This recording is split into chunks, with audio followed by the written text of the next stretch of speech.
Hi. I'm just going to start off at the beginning. I'm not wearing any makeup today. I had an allergic reaction. If you could see, it's along the side of my face. I asked my husband, should I wear some like blue light glasses so that I look like very smart and like an intellectual? Either way, y'all, I think we should have a conversation. So voting, are we voting? Glasses? No glasses? I'm just going to do the glasses for now because blue light has never been a friend of, it's been more of a foe. But I want to have a conversation about something that happened a couple months ago. Snoop Dogg Dr.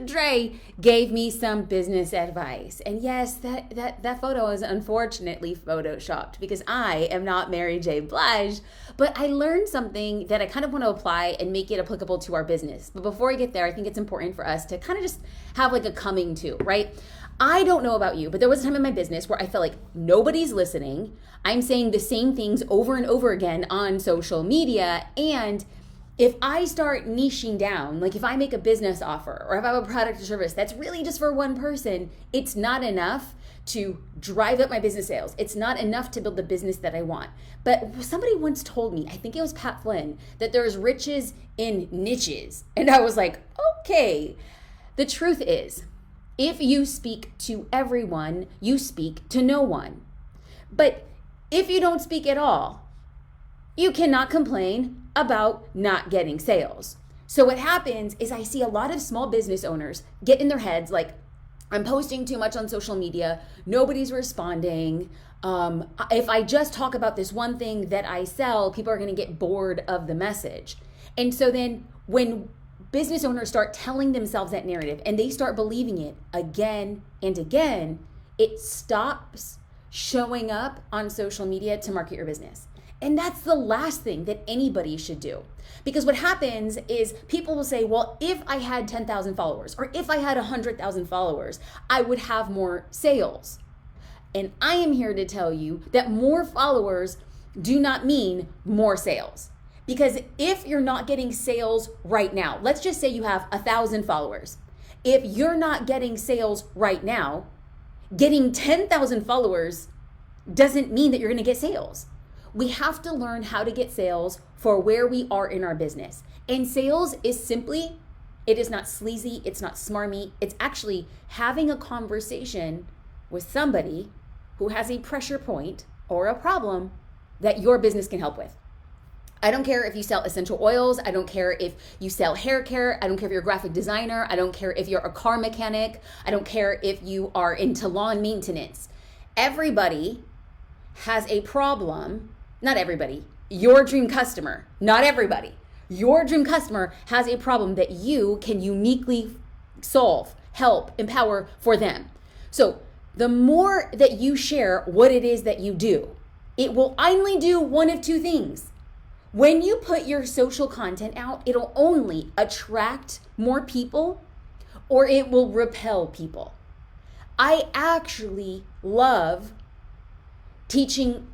having these live conversations because it's doing one of two things. If you're watching this, many thanks because you've made it a full 3 minutes into this conversation, which means it leads me to think that I haven't annoyed you up until this point. And if I haven't annoyed you up until this point and I keep on adding value to this conversation, you're going to stick around. But equally, there are people who watch the first 3 seconds or the first 30 seconds or the first 3 minutes and they're like, this girl is not for me. I don't like the way she talks. I don't like her presence. I don't like her energy. That's fine. I'm not here to be for everybody. I am here to be for a small group of business owners who think, hey, she has something to share and perhaps I have something to learn. So if then that's the case, when you narrow your audience, they'll connect with you better. I put out posts, I put out reels, I put out stories, I put videos on YouTube and Facebook, I tweet, I create a podcast. I'm really only trying to do one of two things. I want to attract you or I want to repel you. That is it. It's very quite simple. So the question is why? Why would I be doing this? Well, when your messaging, just like my messaging, when your messaging feels like it was made for them, they'll be more likely to pay attention. If I were to say, I'm a life coach, that's assuming that people know what a life coach is, that they want a life coach, or that they even believe that a life coach could exist. But if I were to say, I'm a life coach for women I'm a life coach for divorced women in their 40s who are mothers looking at a new chapter in life. All of a sudden, even if somebody, like one of my followers was like, oh, wait a minute. Like, I'm in my 40s, I'm divorced, I'm a mom, and I want to start a new chapter. All of a sudden, we hone the messaging to be such for a specific person that even if they didn't have that necessary desire, they all of a sudden start seeing that there are solutions to a problem they didn't even know exist, or kind of were toying with this idea. So the question then becomes, how do we narrow it down? Like, how do we start finding these people? Number one, get specific on who your ideal client is. And two, connect with them through your content. We must first. Now, this is the thing. I often see people do it backwards. They create content hoping that it'll attract an ideal client. That needs to like flip it and reverse it. Hey, Missy Elliott up on her. Did anybody get that Missy Elliott reference? Am I like dating myself? Missy Elliott is still cool. Okay. So flip it, reverse it. When we know who we are targeting, when we know who our dream client is, are these glasses like, look at this, distracting, not distracting, distracting? Okay, I'm taking them off. I'm done. I'm done trying to pretend I'm intellectual. I am not intellectual. I am just a girl who refuses to stay down when she's kicked down. Okay. And I take whatever I can using free resources and try to connect with people who would find value in my business. This is what I teach. I teach what I practice. So going back to this point, we want to identify who we are targeting and then create content for them. It's not create content and I hope it finds people. No. Who are we targeting? And then we make pieces of content that are so specific to them. So the question that I have for you is, who are you actually wanting to work with? Like, who is your dream customer? Who is your ideal client? To get started on this, like, I don't want to talk about something and like, boom, walk away. Here are a few questions. Like, feel free to screen grab that.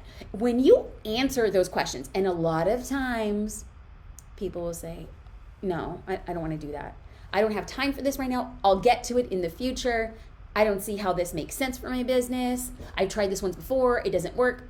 Listen, everybody will have excuses.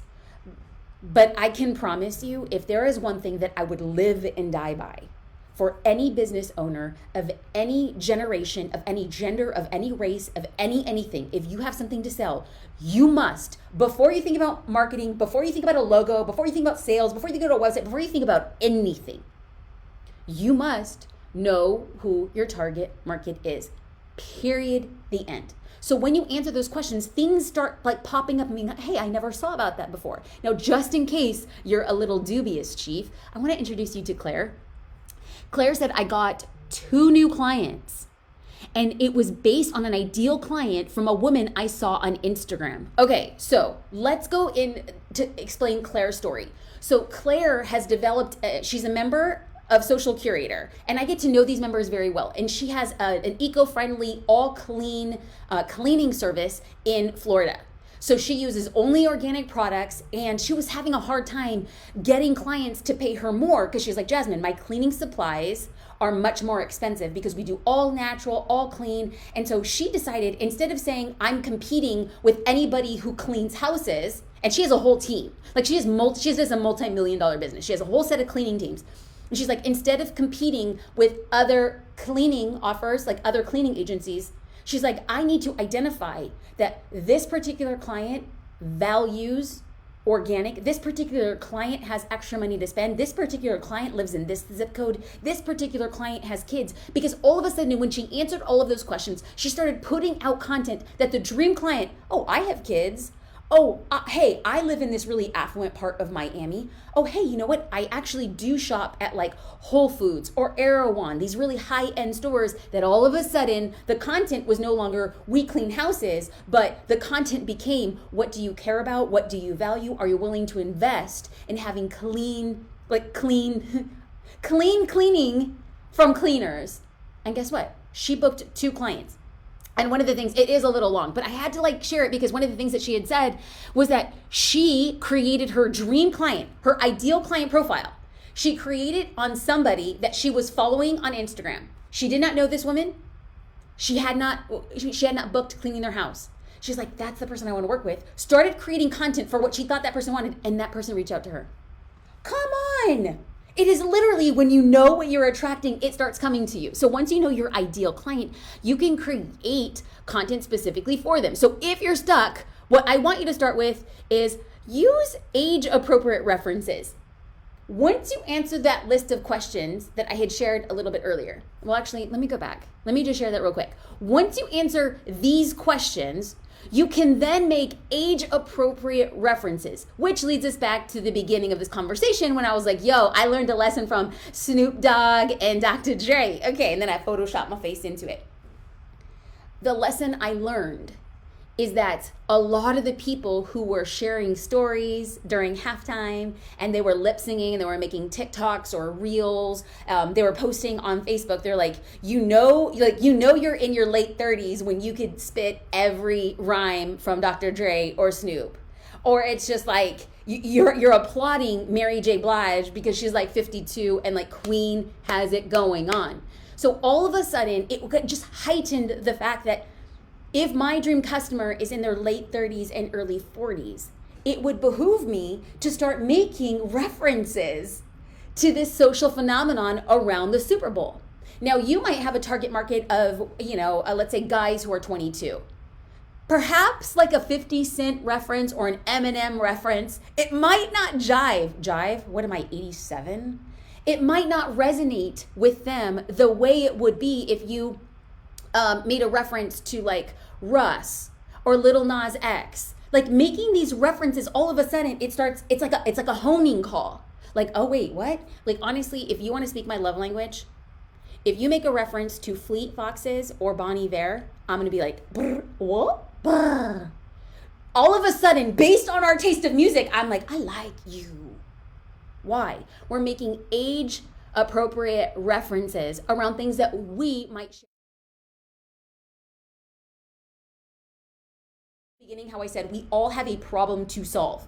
Maybe if you're a gardener, the problem you're solving is somebody is allergic to grass and they don't want to be out in their lawn every week. Or you could be like my husband. My husband, y'all, like, pray for us. We've been married 16 years. In the span of 16 years, we have never, not once, owned a lawnmower. I know, I'm throwing shade.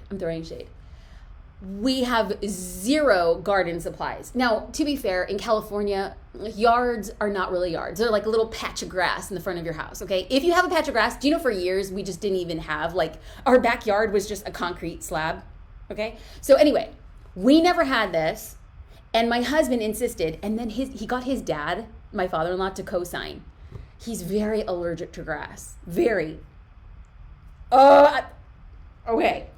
When you speak to a pain point, if my husband were to see an ad around a gardener and that gardener was saying things that he found valuable, maybe he uses electric garden tools, right? My husband's very eco-friendly. Maybe that would resonate with him.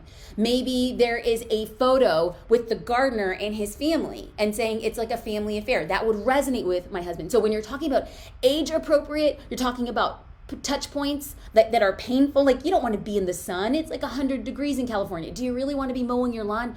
Touching on pressure points. And then another point, we're going to round this on out just to keep these conversations short because I want to get into Q&A, is to share your own experience. And I understand that not everybody is comfortable sharing things on social media. And I am 100% not advocating that you should be an overshare or like you create false vulnerability through like shared like traumatic experiences. No, I'm saying that when you share personal experiences, why did you start your business? What's the favorite thing about your business? What has been a really great experience with one of your clients? What do you hope your clients are saying or feeling after they've experienced your business? Those are still very personal, but they're not overshares and not unprofessional. So the goal then becomes when you speak to one person, you build trust with that ideal client, and trust leads to sales. If you're having a very hard time selling, getting sales on the back of social media, I'm going to venture to say it's not because your business isn't good or you're not good, or your product or service isn't good. I wouldn't even say, bang the drum harder, hustle, grind into the grave. I wouldn't say any of those things. What I would ask you is, what are you doing? What are you putting out that builds trust with people? Because when somebody trusts you, they buy from you. And I get it. Sales takes time. Building out feels like it takes forever, and it's not happening as fast as you would like. Now, here's Christina. Like, she said that the minute she had a sense, and that's a lot of text. That's a ton of text. Let me just break it down for you. She said that the minute that she took the time to build her ideal client, she had a newfound sense of focus, clarity, and calm. If you're spinning in circles being like, I'm so overwhelmed, chances are it gets so much easier when you think about that one person. Now, I know what you say, Jasmine, I don't want to sell to one person. You sell to one person, but you end up attracting a lot. When you speak and your messaging is to one person doesn't buy. When you speak and you hone your messaging, it makes your offer so much more attractive to other people who are saying, wow, I feel known, I feel seen, I really like this person. Now, y'all know, if you've been around the block with me, I've been talking about this for a while. So if you need help figuring out your ideal client, you can sign up for a free trial of Social Curator. And you can reach out to the customer success team and ask for a resource on how to identify this. Like, y'all, we make it easy for you. So the trial is free. You don't need a credit card. socialcurator.com/trial. No credit card needed. Pop in, ask some questions, get the support you need. Now let's get into some Q&A. If you see me scratching my face, this allergic reaction, it's all along here. It's all along this eyebrow. It's along the side of the nose. It's on this ear. And I don't even know. Like, I didn't eat anything different. And I started going, I'm like, did I use like a new makeup or something? Anyway, too much information, I'm sure. Okay. Jody Barras asked, I struggle a bit with getting specific on my ideal client's gender and the specific problem coaching solves as I work with mid-aged 40 to 60 senior leaders as a high performance coach. How do I niche down my message? Okay, so I understand that when I say, hey, we should create your ideal client profile, people immediately think, I don't want to be locked into that. And the good news is that you won't. You can always change your ideal client profile if you realize it's not resonating or it's not working or it's not the thing you desire. You're not stuck ever. But it's really important to hone it in now. Because look at this. Let's use this as an example. Jody, thank you for leaving this comment. She says, I work with mid-aged 40 to 60. That is such a wide age range.